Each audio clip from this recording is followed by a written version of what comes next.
This is very helpful. It's very helpful to understand how I guess all the different threats, both the history in terms of presidential power, but also how these different forces coalesced into, I guess, what I'm going to call populist conservatism, of this Yes. kind of mix of a strongman presidency with all these other opinions and beliefs and policies and stuff like this. And I do like your interpretation that Trump basically took advantage of that, and a bit of an opportunistic interpretation of Trump. And I think even if someone wants to say, no, Trump really believes in that, if that's their interpretation, then I would say, well, then he became a candidate because of these threads. Like, there could be people who said that, but in a different era, they just wouldn't become a candidate.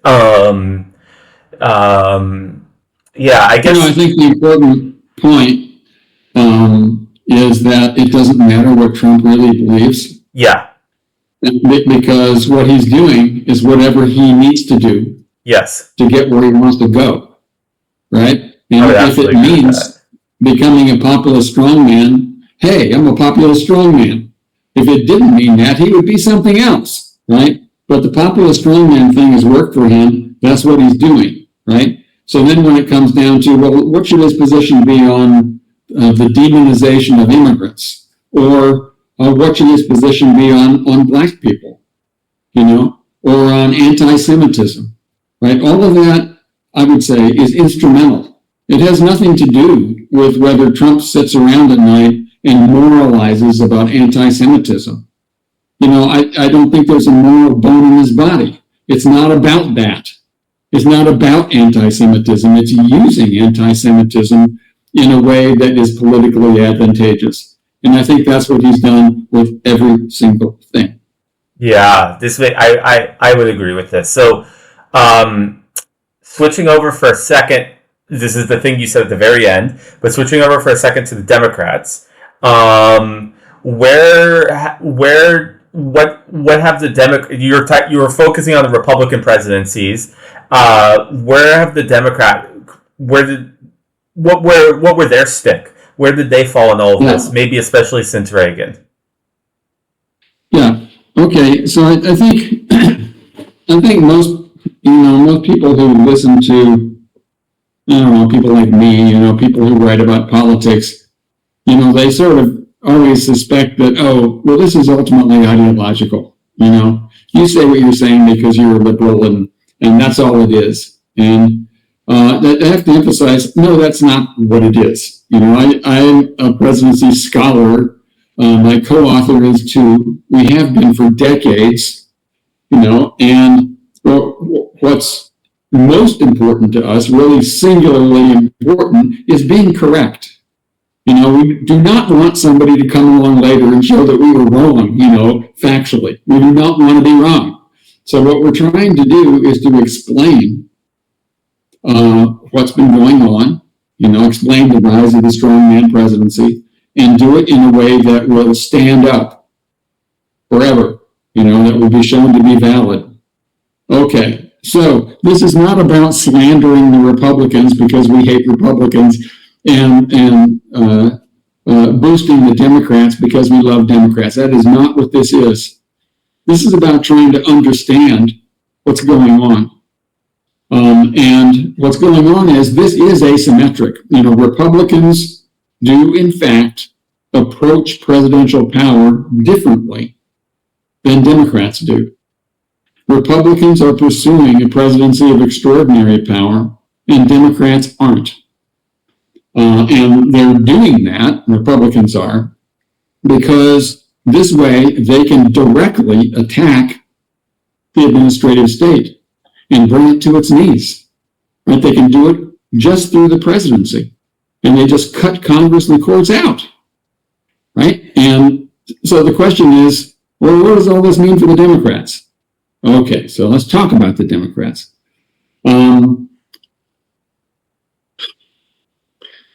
For the Democrats, the first thing to realize is they created the administrative state.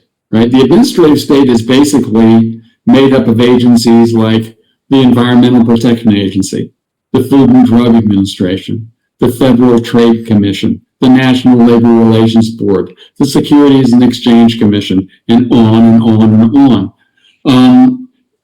There are some agencies like the Defense Department, State Department, CIA, that are part of the national security foreign policy apparatus, and those are bipartisan, right? Both parties care about those. They want to make sure they're well staffed, et cetera, right?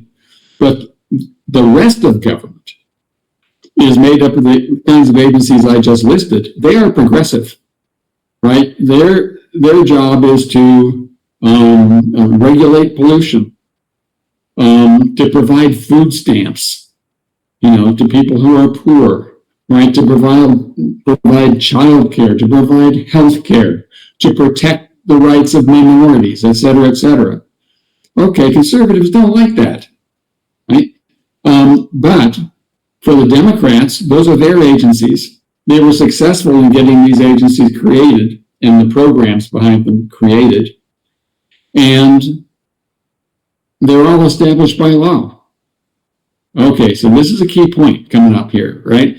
They're all established by law. They're provided with funding by law. And so if the Republicans want to come along and say, well, we don't like what they're doing, right? What does that mean? That means that if you don't like what they're doing, then you need to change the law, because they're only, like the EPA is seeking to reduce pollution through regulation because that's its legal mandate. By law, that's what it does. If the rule of law obtains, the EPA will do that. So for Democrats, letting the EPA just do its job means that the EPA will be pursuing liberal objectives, right? Progressive objectives. The Democrats get what they want. They don't need some super powerful president to tell them to do what the law already tells them to do, right? If they just follow the law, then they're going to promote progressive objectives. For the Republicans, though, this is a real problem, because if the rule of law obtains and you respect that, well, there's a legal mandate, and if they just are allowed to pursue their mandate according to law, Republicans lose, right? They get an agency that they hate. So for them, it's not just that they oppose the EPA, it's that they oppose the law. The law is in their way. And so for them, they see the law as an obstacle that needs to be circumvented or ignored or just violated, because the law is what underpins the entire administrative state, every aspect of it. Okay, so that puts the Republicans in a completely different position from the Democrats. The Democrats have every incentive to uphold the rule of law and to have a president who upholds the rule of law. The Republicans don't. For the Republicans, if the rule of law is upheld, they lose. Right? So they have incentives not to uphold the rule of law. In fact, to undermine the rule of law. That's how they win. Okay, how do you do that? That's hard, right? Because what you need is sheer power. And what political scientists have long known is that it takes a lot less power to protect the status quo than it does to disrupt it. An established status quo is stable, and you need a lot of power to change it. Well, that's what Republicans want. They want a really, really powerful presidency to take it on unilaterally. And the Democrats just don't need that. Because if the agencies just do what they're supposed to do by law, fine, they're good. Okay, so that's why Republican and Democratic presidents are in completely different political situations here. They have different incentives. So, there are a lot of conservatives who like to say, you complain that conservatives are the ones that are the autocrats, they're the ones that are threatening democracy. Well, Democrats do too. The Democrats are just as autocratic as the Republicans are. And, our response is, well, no, they aren't. And the reason is they don't have to be. Right? They can just be normal presidents in the bureaucracy will behave normally, headed by people who support what they do. And as long as they just behave normally according to law, Democrats win. Right? With Republicans, that's not true. Okay, so it's completely different for Republicans, and that's why Republicans feel that they have to behave autocratically. Democrats don't. So I think it's comforting to a lot of people out there, especially conservatives, to say, well, they both do it. But that is just superficial, right? And they'll point to a few examples like, well, yeah, Obama bombed Libya, or Obama adopted DACA, and that was illegal, and therefore he's just as bad as Trump. Okay, well, the therefore doesn't follow, Trump has behaved in a very authoritarian manner across a variety of dimensions. Obama was basically interpreting a statute in a particular way that he said allowed him to do that. And if the courts ultimately overturned that, which they did eventually, Obama's response was, okay, they have a right to do that. Trump is constantly saying that the courts are illegitimate in what they're doing. And the reason is the law is in his way. Right? So there's a reason for the asymmetry, right? And I think this is an explanation that doesn't have anything to do with my ideology or my co-author's ideology. It's really an attempt to think in a totally empirical, theoretical way about what's actually happening here. How do we explain it? And we think this is at the core of the explanation. Yeah, this makes total sense. It seems like, when you look at it descriptively, I think you kind of have to face the fact that it's not symmetric. It's not the same. I guess, so one thing I wanted to ask about is that, okay, so in your book, you talk about almost like two forms of presidential power or power grabs. One is a bit more like if you look throughout history, the size and of both of the state, of the federal state and the presidency has increased. If you go all the way back to Washington, it's pretty consistently increased over the last several hundred years. And that, in your book, you talk about that is both sides, and both sides do that, and that's been an element of history. And then you talk about this more asymmetric or one-sided power grab. Can you maybe walk through what's the difference between these two? Okay, so the real conflict began to come about during the progressive era, when the administrative state, big government, was being created, right? It was little at the time, but they thought it was big, And so the conservatives hated it and railed against it, but the conservatives were not in control of a political party, and there wasn't much that they could do. And the political parties themselves were pretty diverse. You had liberals within the Republican Party, and you had conservatives within the Democratic Party. They lived in the South, right? So, and this applied for a long time, right? So, basically, the people who really hated the administrative state couldn't do anything about it. And so what you had was, after Roosevelt, so you had Roosevelt, who was elected 4 times, and the administrative state got really big. Okay, so you mean FDR. I was going to ask you which Roosevelt. Okay. Yeah, and well, Teddy Roosevelt was a big force, from in the early 1900s, that gave rise to the early administrative state, and then Franklin Roosevelt obviously gave an even bigger boost to the administrative state. But then who followed Roosevelt? Well, there was Truman, who was a Democrat, But then came Eisenhower, 8 years. But Eisenhower, he could have stood up and said, okay, I hate the administrative state. I'm going to attack it and do everything I can to bring it down. He did the opposite. He said, this country needs a social safety net like Social Security, right? And I think the American public favors this. And so, I don't want to bust the budget, but I do think that we do need to have an active federal government. It does need to provide people with goods and services and solve social problems. And so I'm on board with that. We just need to do it in a more responsible, more budget-friendly way. Okay, so the conservatives were like apoplectic about that.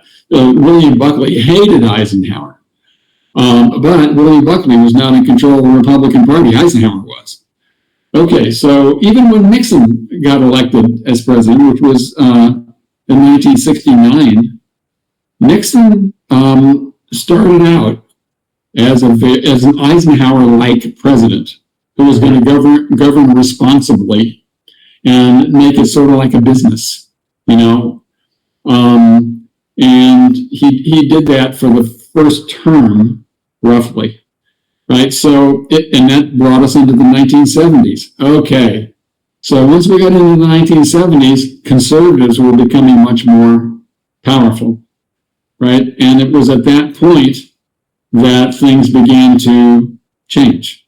And once conservatives became powerful, that's when they realized that if they had the presidency, and they could win the presidency, they thought, the presidency alone could use unilateral power to take on the bureaucracy, the administrative state, and really bring it to its knees. But they needed a legal basis for that, which is where the unitary executive theory came from. So that's the basic transition there. So up until then, presidents were basically presidents, right? And so you didn't have a unitary executive theory. You didn't have Republicans running around saying, let's tear the government down, because anybody who said that was not at the center of the Republican Party. They were on the fringe. Goldwater was on the fringe. He lost by 20 points, what presidents basically did back then was they all wanted power. They all wanted to be great. They had a lot of similarities, these presidents, Republican and Democratic presidents. They weren't doing nothing, but as the administrative state grew, what that meant was that there were agencies and programs within the administrative state that did all kinds of things, provided all kinds of benefits to people.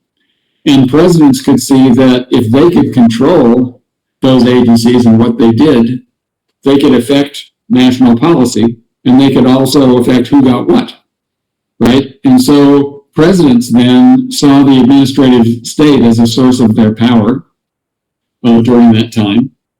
And what they needed was an institutional apparatus that would allow them to exercise that power more effectively.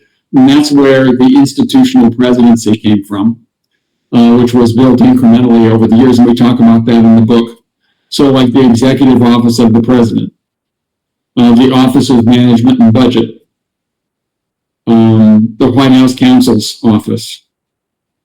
So anyway, there are many of these units that make up the institutional presidency, but they all, in one way or another, allow the presidency to function as an organization to control the bureaucracy, pretty much.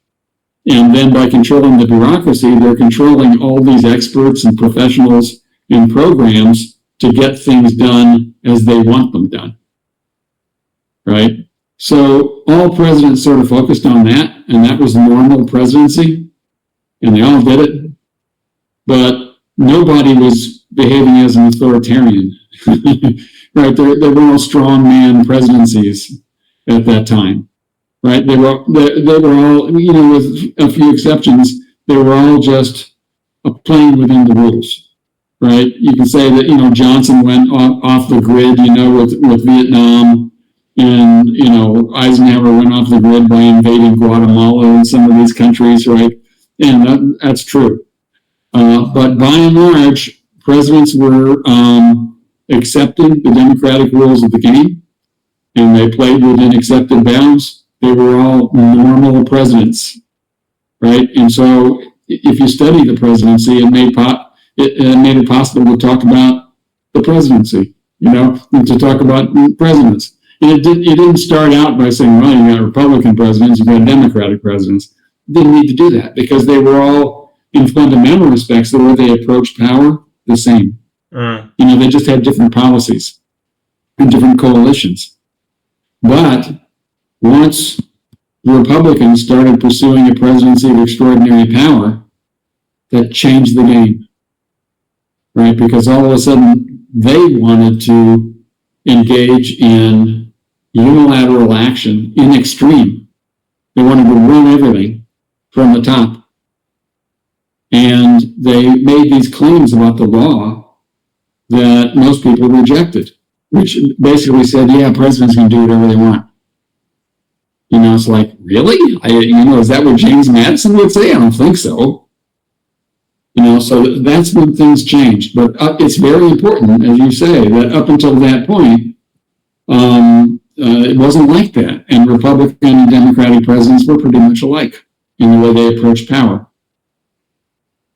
Yeah, this makes total sense. It seems like the strongman presidency now is a pretty specific movement that with a pretty specific ideology that goes against what the government has become over the last several decades.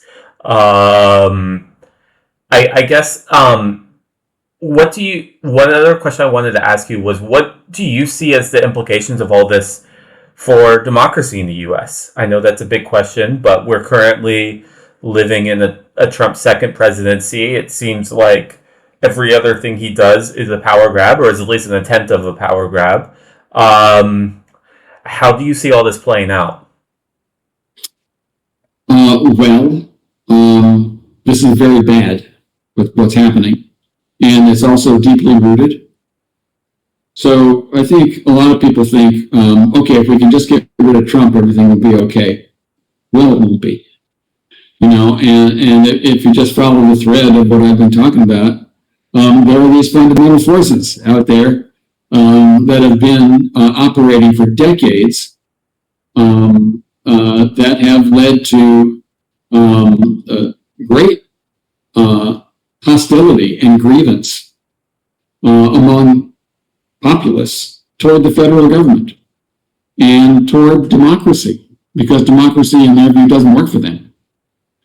Right? So they very much want a strongman like Trump to vent their grievances, to stand up for them, and to enact policies that they want, but that Congress won't produce and the courts won't produce. So let's get a president to do it, and he can act unilaterally. He'll speak for the people, right? Those forces are still there. They're not going to go away.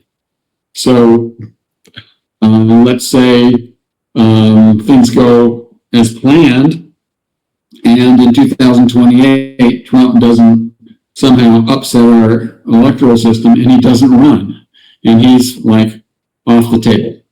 Okay, so we'll get some other Republican running for president. Is that Republican going to be dramatically different from Trump? I would say no. And the reason is the fundamental forces are the same. Right? There's still going to be this seething mass constituency that hates the federal government, and that hates progressivism, that hates the Democrats, and really wants a strongman that will stand above all these democratic constraints that just get in their way and take action on behalf of the people. That will still be there. So what will Republican politicians who want to be president do? I would say they will conform to those incentives. I mean, look at J.D. Vance, for God's sake. He out-Trumps Trump. Why? Because that's what their constituency wants to hear. And I think it would be very surprising if some other more moderate candidate rises up, says, let's go to the center, let's be more moderate. I don't think so. Right? So if we're right on this, and we talk about it in the book, and if this constituency continues, and I don't see why it wouldn't, where would it go? Why would it go away? They still have all kinds of grievances, and they're especially going to have grievances if Trump is no longer in office and they don't have a champion in office. That's the last thing they want. They need to have a champion. So I would say they're not going to go away. And that means that's going to shape the behavior of Republican politicians going forward. How long that'll last, we can't say. But for the foreseeable future, they're going to be there. And the mistake that people make is in personalizing all this, and thinking that, it's really just about Trump, so when he's gone, or it's really just about J.D. Vance, and when he's gone, that is superficial, right? You got to look beneath the surface. What's really going on? What's underneath there? Why are these people behaving as they are? Yeah. So that's the problem going forward, right there. Yeah, this makes total sense. I mean, I do think, the two elements of it, the charisma is unique to Donald Trump. And with populists, that side is important, and it's pretty historically the case that when that populist goes away, whether they die or they just become not a factor anymore, that aspect does die until a new person comes up. But but also there's aspects of the movement and there's aspects of what's going on underneath and the incentives that are there's I guess the infrastructure is still in place within the conservative group, and that part would not go away at all. And I agree with you that is what ultimately, unfortunately, matters more, and that's the scary part. Like that's still the orientation that will still probably be the orientation of this side, at least for the foreseeable future. Yeah, I think there are a lot of people out there who talk about our politics by saying that Trump is a cult figure, that this is like a cult. And I wish they wouldn't do that, because it personalizes the whole thing. What really matters is that there are all these people who not only have grievances and who hate progressivism and wokeness and all the rest, and who demand that their grievances be addressed. There's that, and behind all that is something very real. If you look at the policies of the federal government, they are progressive policies. They have stood up and stood up for and promoted the rights of minorities, and DEI, doing something about climate change as we destroy the planet, and all the rest, right? So these grievances that they have are real because they're mad about something that's actually happening. Also, globalization really did decimate a lot of jobs and industries. Okay, they're mad about that. They lost businesses, they lost jobs, they got hurt. That's real. So if Trump leaves the stage, does that change that? No, they still have lost their jobs and lost business, right? So I think a lot of these things are durable. And what they want is a series of leaders who can do something about it. And until then, they are mad, and they're anti-system. It's a system that doesn't work for them. And that's why they can support a strongman. Yeah, this makes sense.